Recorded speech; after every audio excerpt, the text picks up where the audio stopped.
Et comme je vous le dis toujours, gentlemen, il faut viser grand.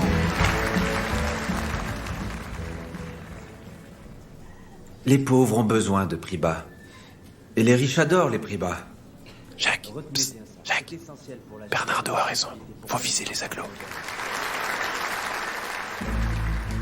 Marcel, Jacques et Denis se sont rendus aux États-Unis pour écouter Bernardo Trujillo, un Américain charismatique qui organise les méthodes marchandes modernes pour le compte du fabricant de caisses enregistreuses NCR, National Cash Register.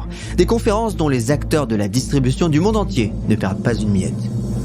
De la mercerie familiale au magasin de nouveautés, à l'invention du premier hypermarché français, je vous raconte aujourd'hui l'histoire de Marcel Fournier, cofondateur du groupe de grande distribution Carrefour.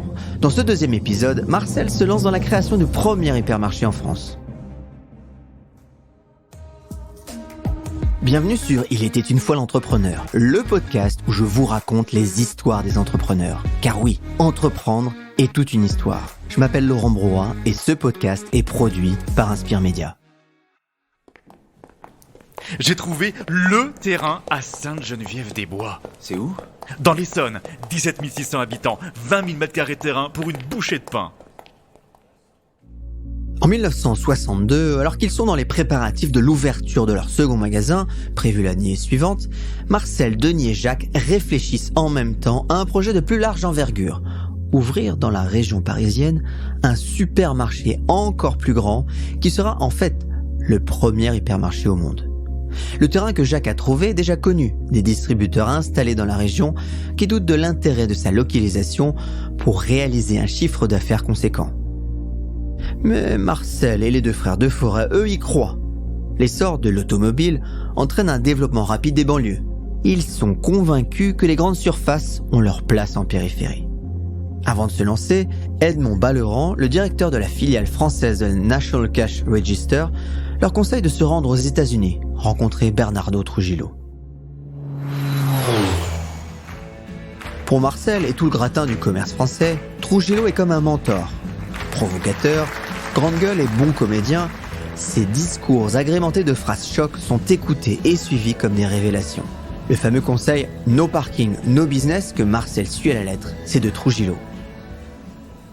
Sur le bateau du retour, les dirigeants de Carrefour retravaillent leurs plans pour amoindrir les coûts et renforcer l'attractivité de leur futur magasin. Cependant, pas question pour eux de vendre à perte, comme le suggère Trujillo dans ses conférences.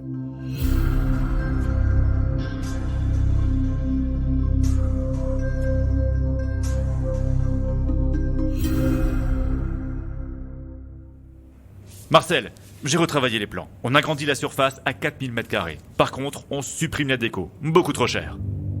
Une fois équipé, le magasin revient à 1000 francs le mètre carré, soit 3 à 4 fois moins cher qu'un supermarché et 5 fois moins qu'un magasin populaire. Marcel et Jacques sont confiants. Mais financer ce projet faramineux ne semble pas une mince affaire.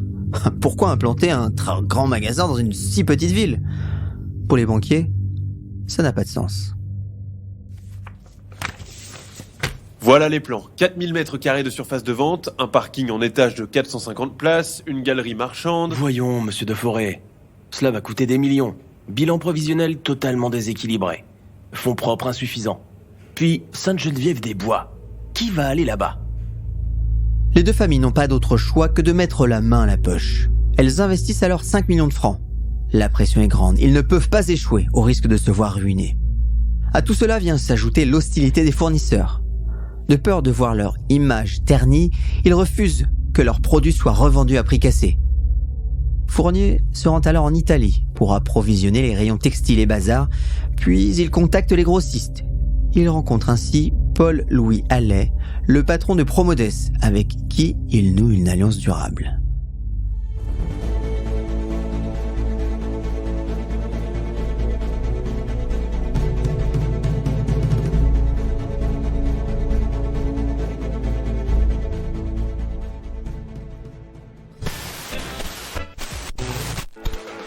Samedi 15 juin, mesdames les ménagères, votre rêve deviendra réalité. Gagnez du temps et de l'argent dans votre nouveau magasin Carrefour. 8h07, plus que 13 minutes. Francine, les caisses sont en place? Armand, les chariots?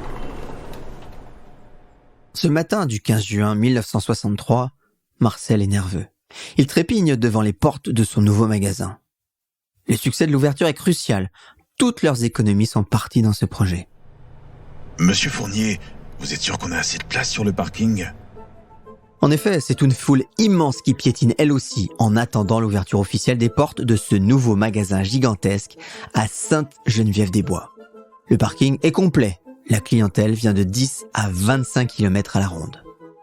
15 mètres de rayon boucherie, 10 mètres pour la crèmerie, 12 caisses enregistreuses, un snack au cœur du magasin, près de 20 000 articles sous les 2500 mètres carrés de surface. L'abondance fait son show. Le rayon charcuterie et boucherie de votre magasin Carrefour vous accueille de 9h à 19h. 30 francs le kilo de saucisses. N'attendez plus. 5000 clients sont enregistrés le premier jour. Rapidement vides, les rayons doivent être réapprovisionnés plusieurs fois au cours de la journée. Marcel, Denis et Jacques viennent en renfort pour aider le personnel complètement débordé. Les chariots sont insuffisants et la pompe à essence tombe en panne à force d'utilisation. Marcel est donc rassuré. Les clients n'ont pas l'air de se formaliser de l'organisation des rayonnages, du sol en ciment, de la lumière crue qui fait mal aux yeux. Pour eux, seul le prix compte. Le premier hypermarché français vient de voir le jour et c'est une belle réussite. La bénédiction du lieu par le prêtre de la ville semble leur porter chance. La religion de l'hyperconsommation est officiellement lancée. Pourtant, les premiers mois, les problèmes ne manquent pas. Gérer un magasin aussi vaste n'est pas de tout repos. Les 3 dirigeants n'ont pas embauché assez de personnel et en urgence, ils font arriver par avion leurs employés de leur magasin savoyard. Ils doivent acheter 100 de caddies supplémentaires, déplacer la station-service et agrandir le parking. En tout cas, la preuve est que les consommateurs ont adhéré au hyper. La surface de vente du premier hypermarché Carrefour passe de 2500 m² à l'ouverture à 3000 m² en 1965, puis à 4000 m² en 1968, avant d'atteindre 6500 m² en 1975.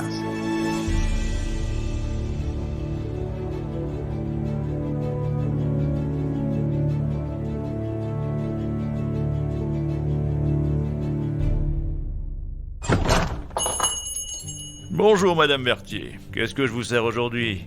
Oh, juste 500 grammes de lentilles. J'ai oublié d'en prendre au Carrefour. Ah bah oui, c'est un Carrefour. Ils tiendront pas longtemps ceux-là. Moi je vous le dis madame. Avec leur prix, ils vont pas tenir longtemps, croyez-moi.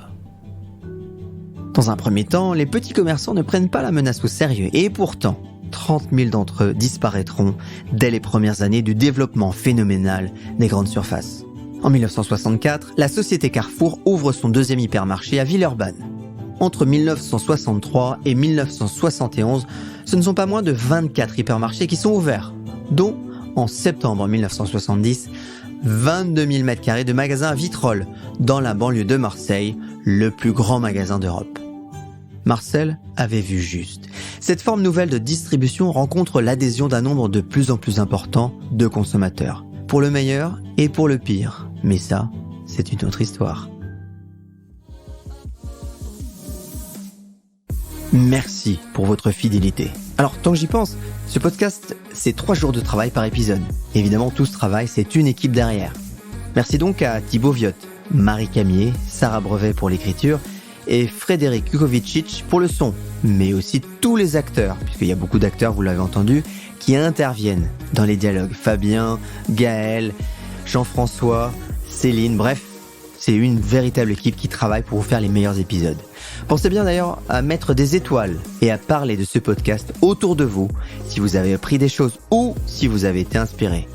Et ça, c'est une autre histoire. Au prochain épisode.